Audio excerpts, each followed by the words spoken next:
Hey, you over there, on your chaise long in your underwear.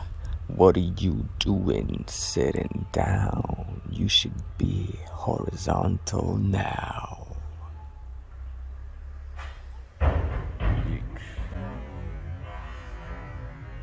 Oh, I think that put my arm.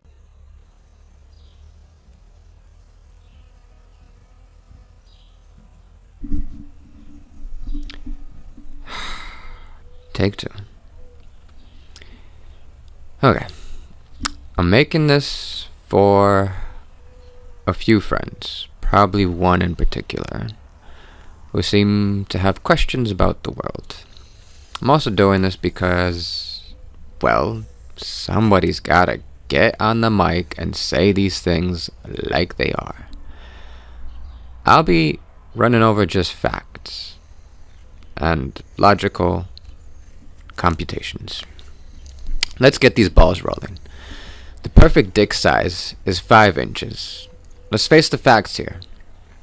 Companies like Bad Dragon make dillies that are over 12 inches. And let's be real, a 12-inch biological unit is a myth. More rare than a unicorn. Yet these giant replicants are selling so good, it puts chocolate and bread to shame.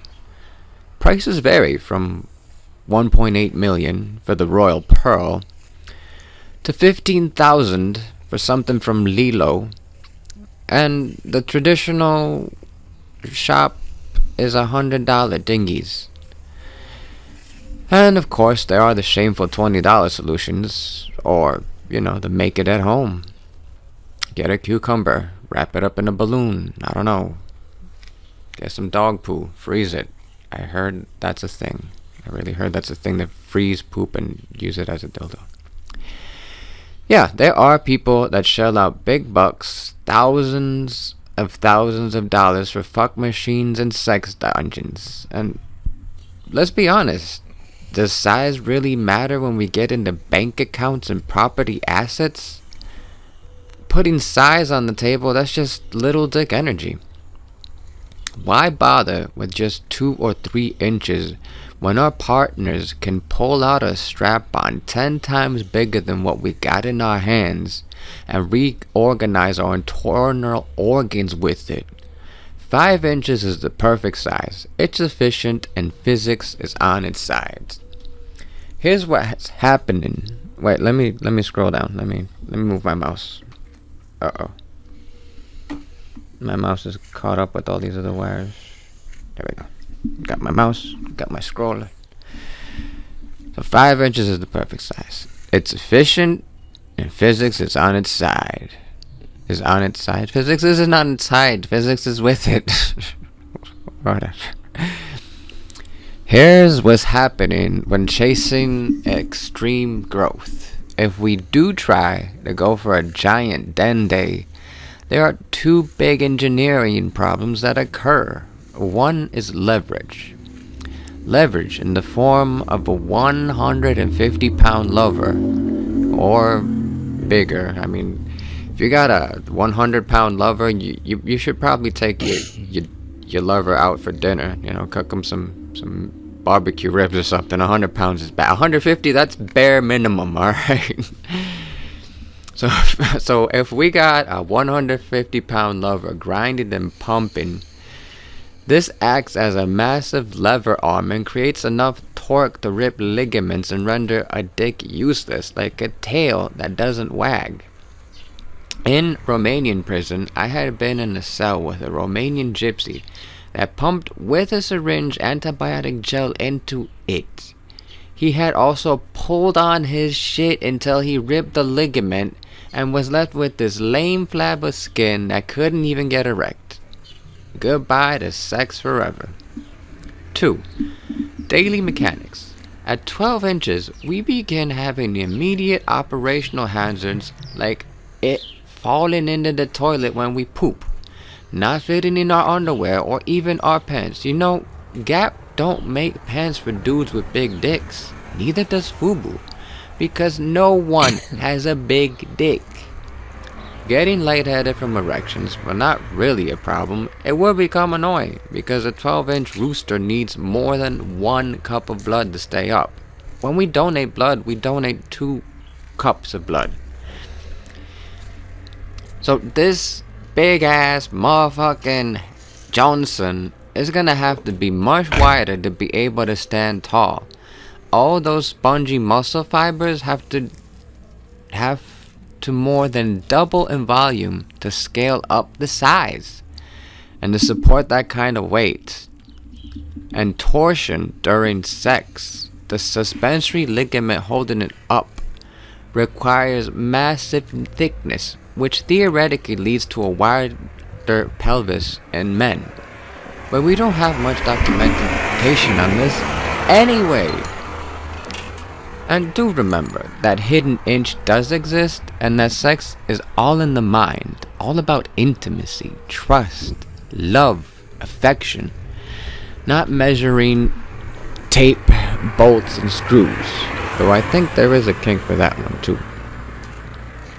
Just get over it. Some of us got a penis. It's not a competition over how big it is or what you can do with it. It's about the person attached to it. Oh, and what about the LGBT plus conversation? Who cares how other people get their socks off? While the political and legal matters are important, I do not do politics. My bottom line on this is, if somebody wanna piss sitting down, they go to the girls' room. If they wanna stand, men's room. I completely agree that a men's bathroom has piss on the floor, shit stains on the toilet, and the times I did go in the girls' bathroom to have sex with my girlfriend, not to do something pervy. Wait. Having sex in a bathroom is the ultimate perv. So yeah. Girls' bathroom, clean enough to do lines of coke off a stripper's titties. Boys' room, dirty enough to spawn coronavirus 2030. Which brings us to our matter of loneliness. In reality, we are never alone. There are people stocking the shelves and people pumping products from their factories for you and me to have everything we could ever dream. Well, not exactly dream of. That's going a bit too far. Everything we could ever want, kind of. I mean, I don't want processed meats and milk from cows that have been like locked up in a prison, barely able to move. I want some milk from some happy cows. If I ain't eating beef, I don't really like eating beef. I mean, I'm an apex predator, so I'll eat the shit out of a beef burger because that's my spot in the ecosystem. But apart from that, I'm not big in it. So there is an entire world outside our front doors. And if people seem hard to deal with, try to deal with plants. Study ants. Rebuild engines. Do origami. There's always an outlet for our energy and our imagination. Or our creativities. Validity seeking is self-serving. Appreciation and acknowledgement are for the classrooms. Getting stars and coming in on time are for school kids. In the real world, we are all on our own reconnaissance. Do we need someone else to constantly say, "Hey, I saw what you did. It was so amazing. Let me give you a blowjob and a sandwich"? Fuck that mentality. That's called communist socialism. Time apart allows us to do more and show more gratitude and love for when we do get to be around our friends, loved ones, and our family. It allows us to execute projects, build things, and develop skills. Time apart allows us to also make room for other people to build and achieve things they want for themselves or to show to others. We are even unhealthily obsessed with Mars. Instead of managing our reality here, we are having developed an entire section of t-shirts, podcasts, video games, movies, books, and a praxis of bullshit about something we are never going to do. What's this got to do with loneliness, though? person living on Mars will feel an isolating loneliness unimaginable to us today. One that not even the explorers who have frozen to death in the Arctic have known. AI language models, artificial intelligence and language models are docilness. Computer technology has been with us for maybe 50 years now. Commercial artificial intelligence, you people call it AI. There's people who call it AI, there's people that say I, and there's people that say artificial intelligence. Because.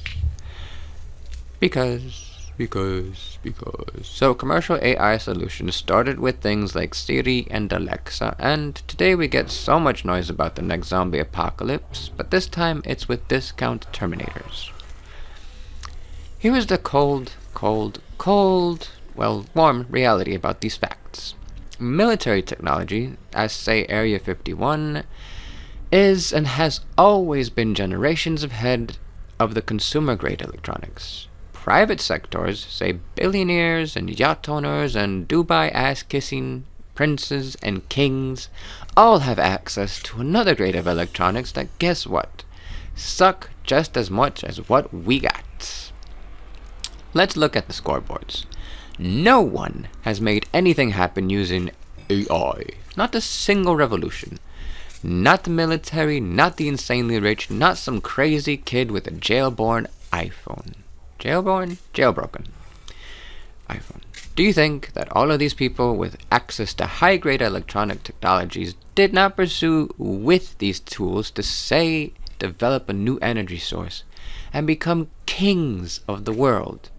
Since the dawn of top-secret military computing, to this exact moment today, we have had zero progression in anything that does not directly serve consumer capitalism and the circulation of money.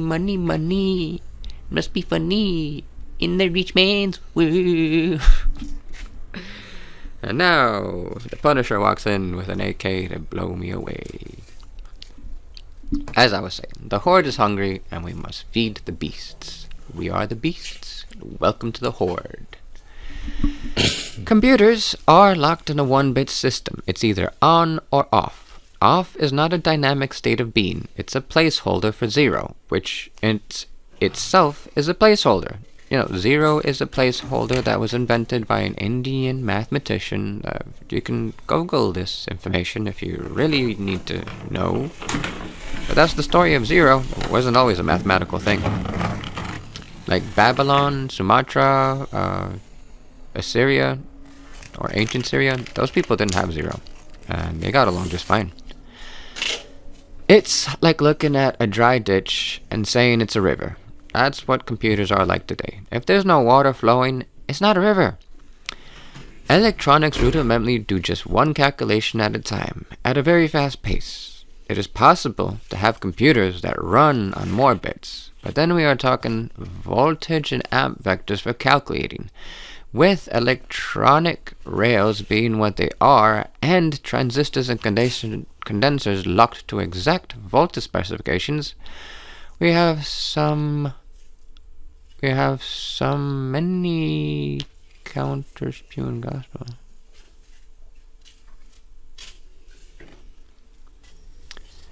Yeah. When we're talking voltage and amp vectors for calculating, with electronic rails being what they are and transistors and condensers locked to exact voltage specifications, we can't exactly do anything with anything apart than a 1-bit system. We have so many cunts who are spewing the gospel that AI will build a better, faster computer. The truth is, no one has done it. While we dream of technological fantasies of a digital consciousness, the physical world remains in a cycle of raw human chaos. The current state of the world is that in Bulgaria, 14-year-old girls are trained to work as prostitutes in Italy or Germany or France, and if they get lucky, flown all the way out to California. by people who have jobs and families and are neighbors with other cunts who do nothing about these cunts who are making other cunts' lives miserable. Well, kind of. I mean, everybody gets what they deserve. I mean, these girls do have parents, and these parents can go to the police, and the police do have... I mean, like, if your 14-year-old girl gets taken by some dude to be trained as a Alton, prostitute, wouldn't you as a parent, like, do something? I mean, Come if on, you guys are Alton. okay with that, then why is it illegal if everybody's okay with it? Why is it happening if it's Alton, illegal? come. More on that. Never. There are high school kids in America and Russia that are taking drugs you won't even find in the depths Come of on, hell. Alton, eat. And in Japan, weirdos are still Alton, stealing come. women's underpants off clotheslines. The only thing that is controlling this chaos Okay. isn't chaos or politics. Come on. It's not. Did I really write the only thing that is controlling this chaos isn't chaos or politics? Am I really that stupid?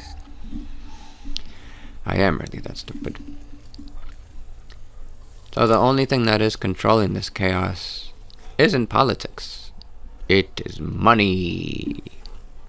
God, of course, is making sure everybody gets what they want. Homegirl wants to take drugs at 15? Well, good luck getting a job at 25. Bro wants to steal ladies' underwear from a clothesline? Good luck finding a girlfriend who appreciates that. Alton, come on. Want to attract people and exploit them? Well, that sounds like a shit show of a life that requires constant lying to everybody all the time, and I'm pretty sure the consequences are pretty massive on that. But in the laws of freedom, everybody can do what they want, and they have to burden the consequences for their actions. Yet, I still lay on the foundation that we must build a better society where things like this just don't happen. I'm not going to blame the people selling these things. You know, if somebody's selling cocaine, it's not their fault. Don't put away the dealers, man. Put away the people taking these drugs. Take away the demand. As I was so trying to say about modern digital infrastructure, it is mostly just video on demand. Either video games or videos. I mean, we do get like ebooks and music, but music is video without video. It's just sound. And the modern digital infrastructure is about microtransactions and retention more than it is about engagement, community, and socialization. Content delivery is a game of immediate compliance. In other words, click on a video in 2 seconds or the entire algorithm service begins hemorrhaging money. It ain't no sci-fi future. It's a hyper-effective vending machine. Look, once in a while, I go to GameCopyWorld.com for game patches, and the site is plastered with these stupid nostalgic ads that are just little dancing ladies, like Clippy from Word, but sexy. There are some on Steam desktop character apps. Well, why can't we take that same technology and apply it to YouTube? Have one of those little clippies show up on the home page, or have a separate app that shows up on our desktop or home screen from our list of selected favorite channels that we enable to push these certain specific notifications. And instead of it being Clippy, it would be Adam from outside Xbox. Oh hey, let me British accent here. Oh hey, what doing an 007 Dying Light? That's Boston. Yeah, shows that I'm an American. That's the closest I'm getting to a British accent right now. A Boston accent. I'm from New England, America. I'm getting to the British accent. So Adam from... Oh yeah, I'm Adam from outside Xbox, and we're doing an 007 Dying Light. Come on, and that's not... Yeah, I can't do British right now. Shall we shag now or shag later? The answer to the question on why we don't have these kinds of fun notifications put into our day-to-day life is simple. It will distract consumers from actually watching videos from the primary funnel. How can YouTube calculate to land a user on a paid advertisement when there is now a second player interactive on the screen pulling focus away in the game? Just look at how little YouTube changed or how little Twitch innovated. Can we natively use Studio Commit to provide high-quality multi-channel audio on streams? Not without an outside streaming service, and not as good as you think it can be. I mean, even like live musicians, like big people, like, I don't know, Lady Gaga, they don't have like good live situations. They got like pay-per-view. Those do live shows pretty okay. You know, broadcast networks do it. That's another story. Can we place, going back to the YouTube and Twitch innovations, can we place multiple cameras that the viewers can click through on the fly while watching the stream, the live stream? No, we can't do that either. Can we bring live viewers into a broadcast to chat face to face? Nope. The chat remains in a primitive type. The only change that has been made is more copyright control and more commercials, ads. Those structural actions speak volumes about what these video-on-demand services are for. Figure it out for yourself. At the same time, it's also great because it provides a free place for anyone to store a video or data in the form of a video. It's a corporate pipeline that we get to use as a free hard drive. I mean, just encode your 5 terabyte hard drive into a video format and upload it to YouTube, and you've just got freed up 5 terabytes of archive space for free. That's why I say that we should choose community over acknowledgments, appreciation, and self-justification. While appreciation shouldn't be thrown under the bus like this, you know, like I appreciate you, you appreciate you, I appreciate your statement, but go fuck yourself. Appreciation has lost its value as a word. When we appreciated things, it actually meant that we appreciated it with gratitude. Validity seeking.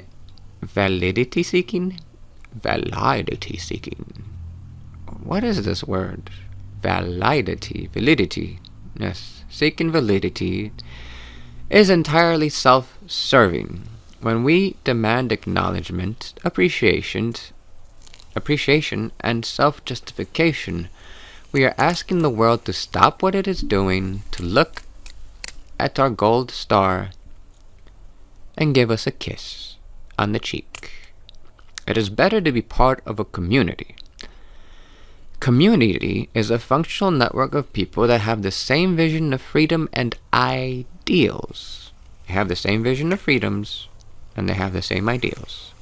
It is moral fibers that allow us to breathe life into every moment we live in. It is the moral fibers that make the blanket that keep us loved and warm. It is the birds and the flowers and the people watering the garden.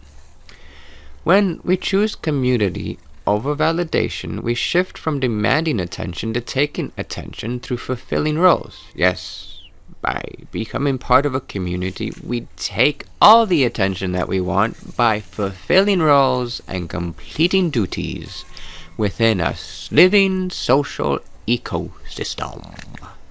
Does a garden grow because the plants are clapping for one another? Does the rose say, "Hey, look at that clementine! Clap, clap, clap, clap, clap! You're growing so good! Yeah, girl!" A garden thrives because everyone and everything is participating in the work. The mycelium feed the worms. The worms dig tunnels for roots to expand. The roots grow strong plants with good pollen for birds and bugs. The birds poop, worms eat the poop, the rain falls, and everything does wet physics. Drop the need for external proof and participate in your own life. Bless your heart, child. Bless your heart. Is a southern term from America for when someone is a dumbass or an asshole, but they can still be useful to mow the lawn or, I don't know, bag groceries. The philosophy here is detachment.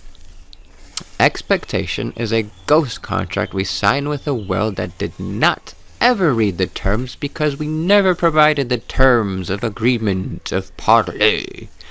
When we expect people and systems and the universe to act according to our own personal script, we are only premeditating our own resentment. By stripping away expectations, we wipe the slate clean.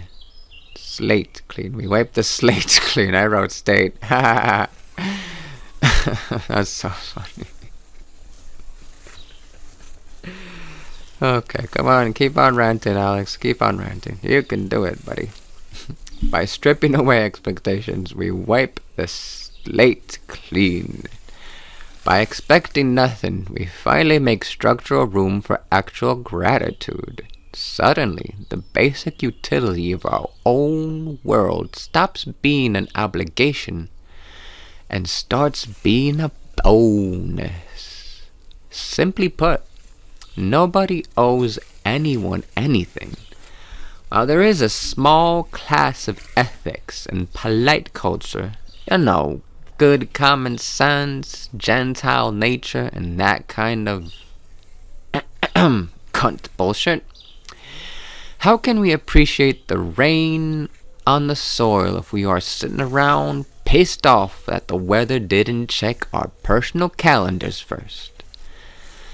That is a big prick entitlement move, man. That kind of people that need a boot in their ass.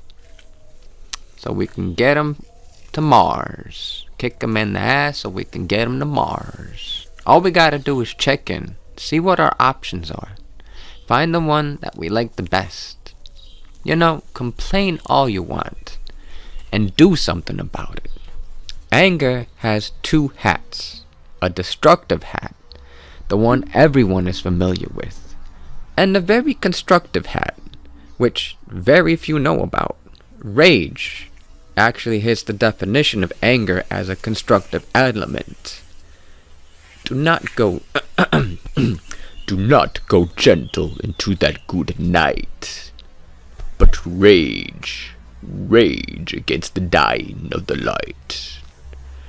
Old age, sit fury and sage at the dying of the light. What does good things pass? Wise men shall... Oh, I forgot the poem, but there's a poem from, one of my favorite actors, the guy from Third Rock and the Sun. He spoke it in one of the not Pirates of the Planet of the Apes, but Planet of the Apes movies. I think it was John Lovitz. No, not John Lovitz. Jonathan Spade? No. Anyways, we were talking about how I was talking about, I don't know if anybody's listening, about how anger can be constructive. And rage hits the definition of anger as a constructive element, but rage is not anger. Rage is more akin to fury. So go ahead and complain and scream at the wall, curse at the weather, put holes in all of your plastered walls, as long as you have the intention of fixing it later. Or just keeping the dings as a form of artistic expression, or maybe a memory of when you were so angry. Vent all the venom you want. It is completely a valid emotional state as long as the motivation is to get shit done. Like the anger we feel when we want to dismantle someone. Not an innocent person. A pedophile or a thief who just nicked an old lady's handbag. That's the constructive anger when nothing stands in our way and we accomplish our goal of putting that fucker's face in the dirt. Complain all you want, but keep your hands moving. Frustration can be used as raw rocket fuel to help pick up the shovel, carry the bags another 2 flights of stairs. The world doesn't respond to monkey wailing or grievances. It only responds to physical force, action, and logic.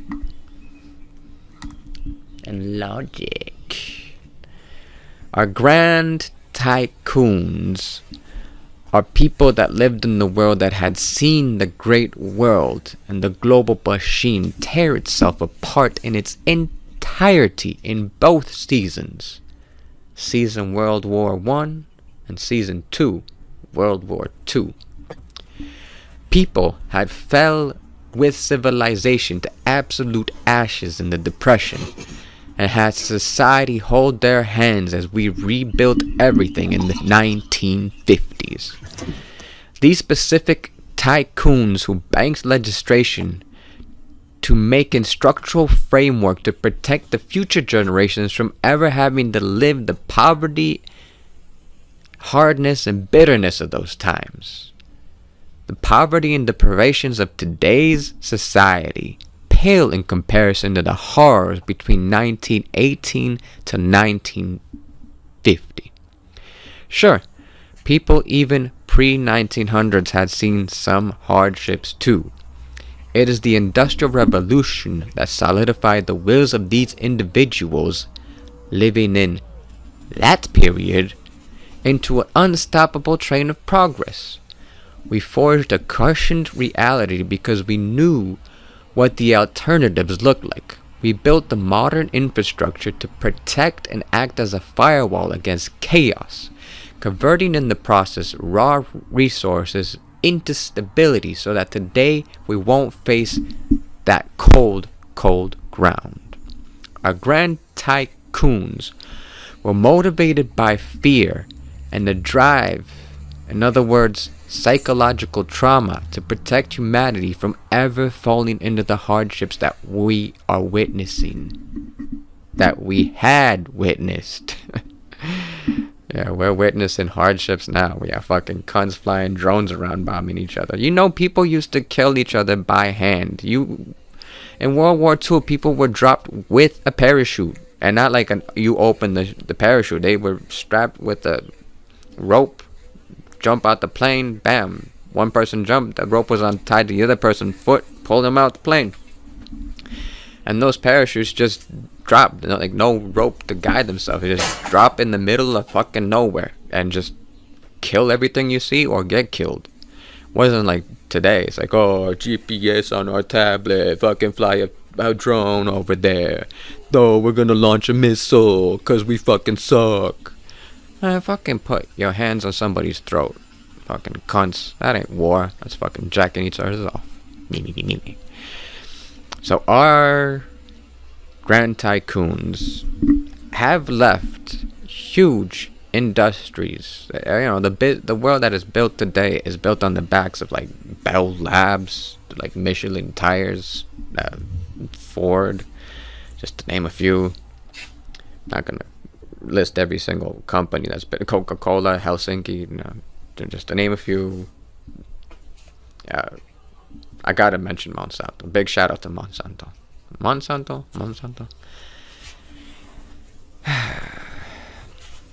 Yeah, that's also why that's also why staple crops. Like I've been wondering for a long time. Like, yo, why do we eat what we eat? Like, why do we go to rice? Why do we go to flour? Why do we go to corn? Like, why are those staples? And I did a lot of studying. Like, I read the Quran, I read the Catholic books, I think it's called the Bible. I read the Torah, I read a lot of stuff, the Vedas. And I finally figured it out. The one thing that all of these people got in common is these things, these foods would last. You know, like, you got famine, you got pestilence, bugs, disease. Flour makes it through, grain makes it through. You can plant grain anywhere. Like, you can keep a seed of grain with you in a jar for 20 years. Throw it in the field. Don't have to do much. It grows by itself. Can't fucking do that with cannabis, man. Cannabis seeds, they suck. You blow on them the wrong way, they die.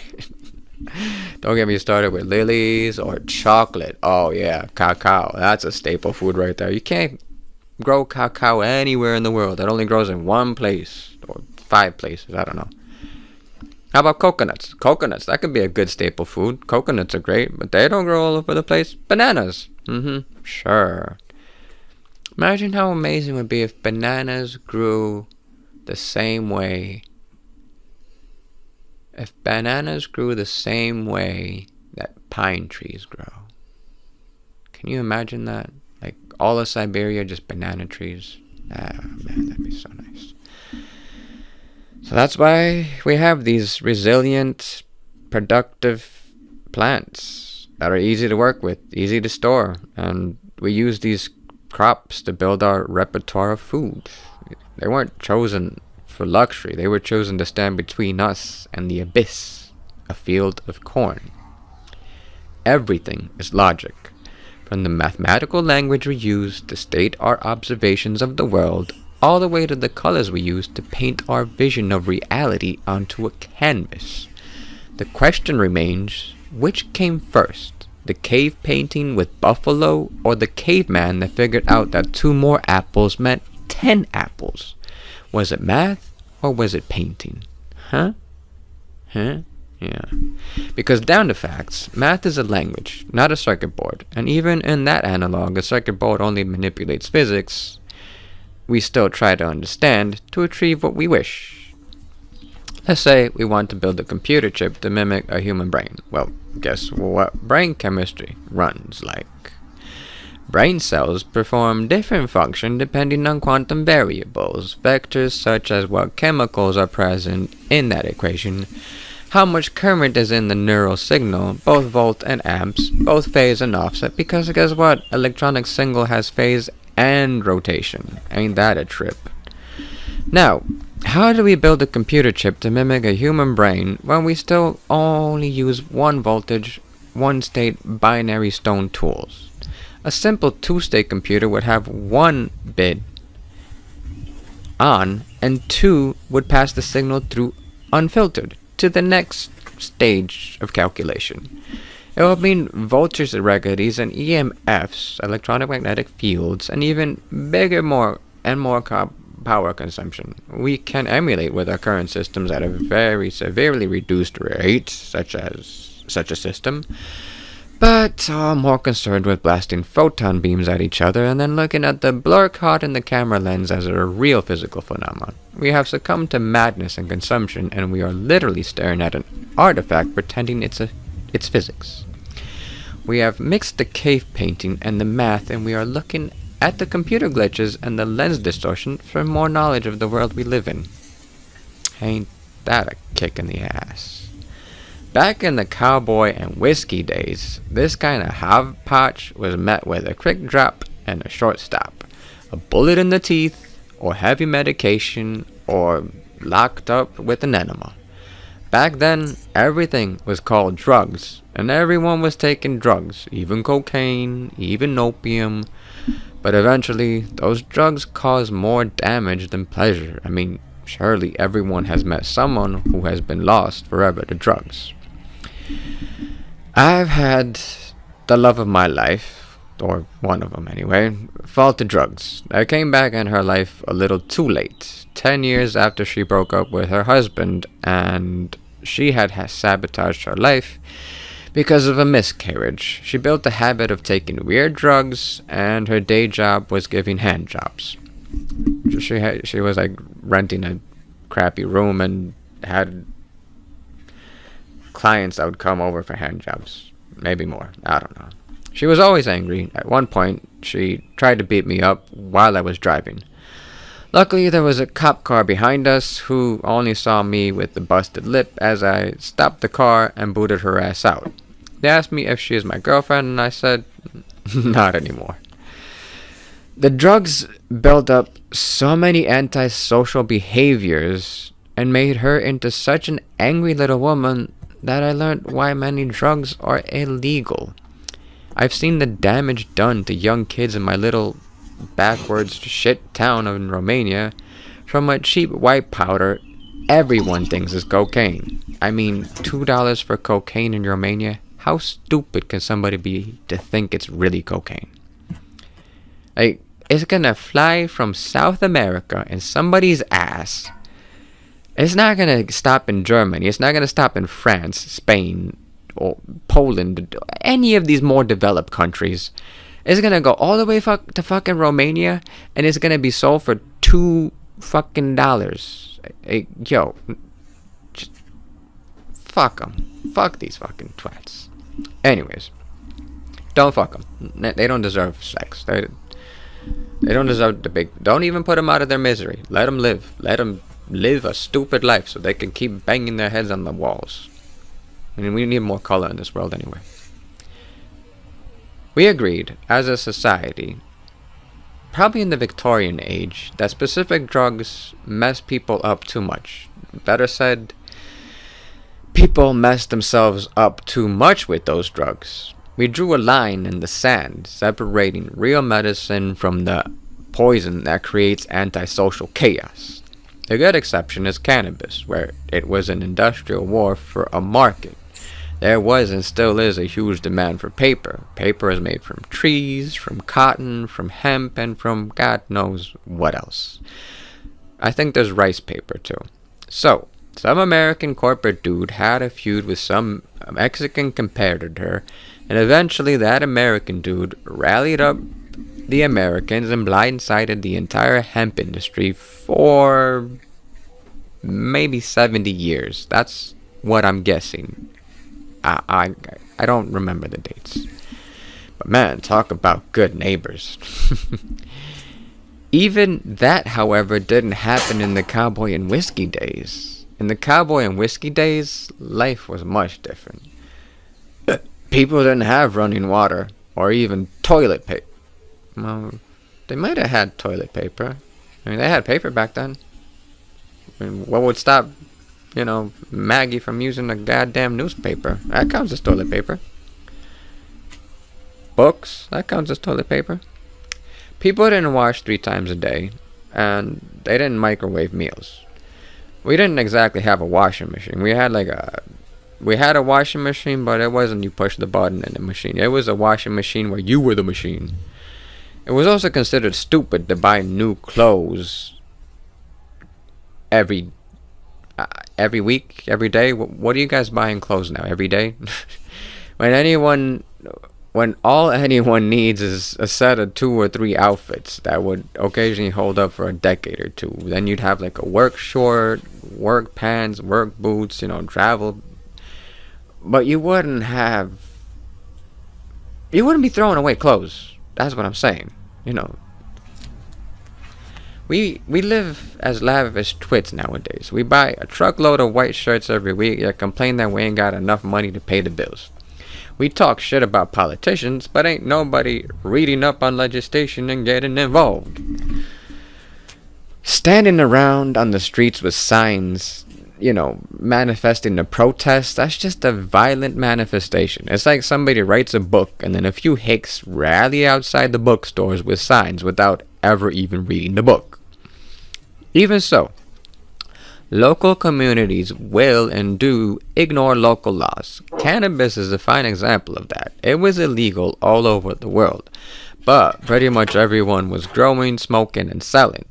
Or how many people drive around locally without a license or insurance or having their car inspected just because it's a small town and everybody knows everyone, and that laws of nature outweigh those of man? By the way, legislation is not law. That is a confusing point of human history, where we use the laws of nature and the laws of God as an anchor to invent the laws of man. We took actual laws that we have no control over or interpretation of, laws that apply to the entire universe, and tried to write legislation to control and order a few tribes of monkeys. And I'm not going to dig into this one.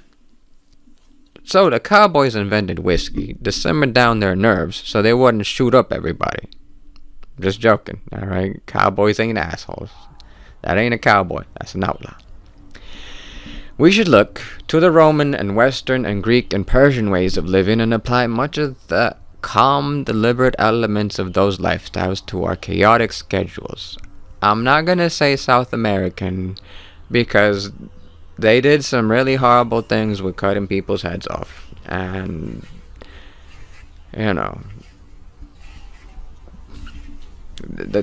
Roman and the Greeks, the Greeks were pretty well known for being gay. The Persians were pretty well known for having lots of slaves. And maybe the Romans reached the pinnacle of peacefulness in their lives. I don't know, maybe the Chinese have... No, Chinese were always subservient to the empire. We don't want that. But if we look back in the old days, before we had light bulbs, we still had oil lamps. And even that shit cost money. You know, it was just a matter of keeping our britches clean. Surely, though, we can take some of the older pacing from the 1700s and apply that contentment of continuous stability to our lives today. True intelligence is about checking in, seeing the exact options for action right in the moment, right in front of our faces, and executing with absolute intent.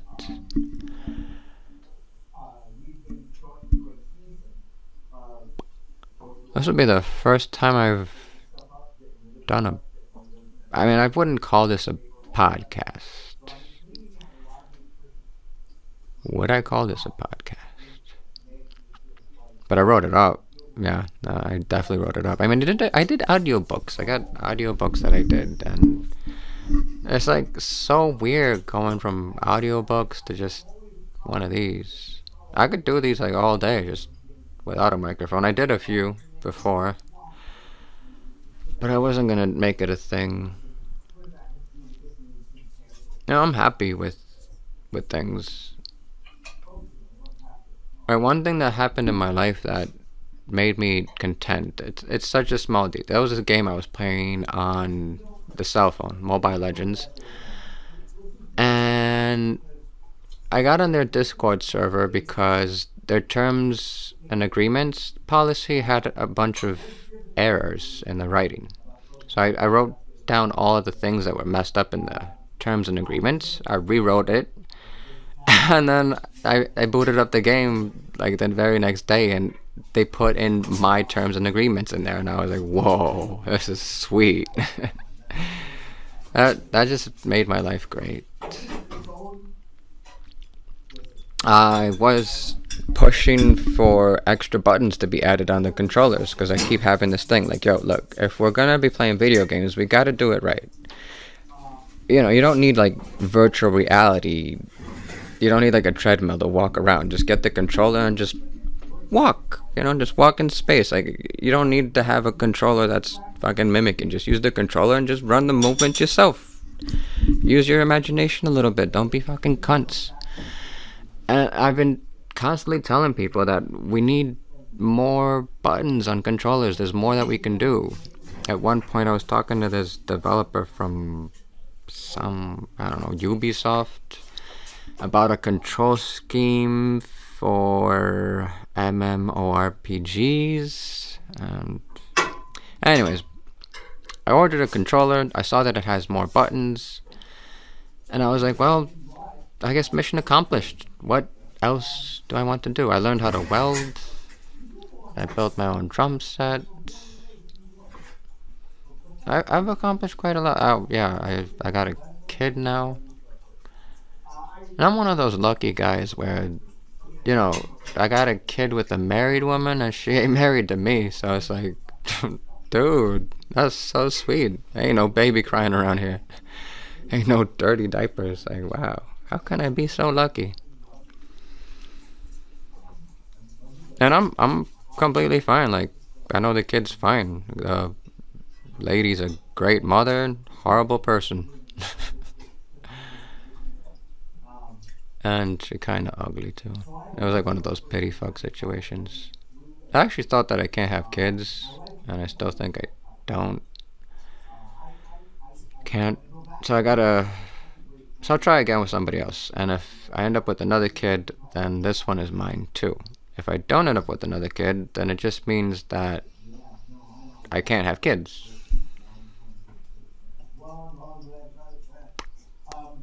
So, yeah.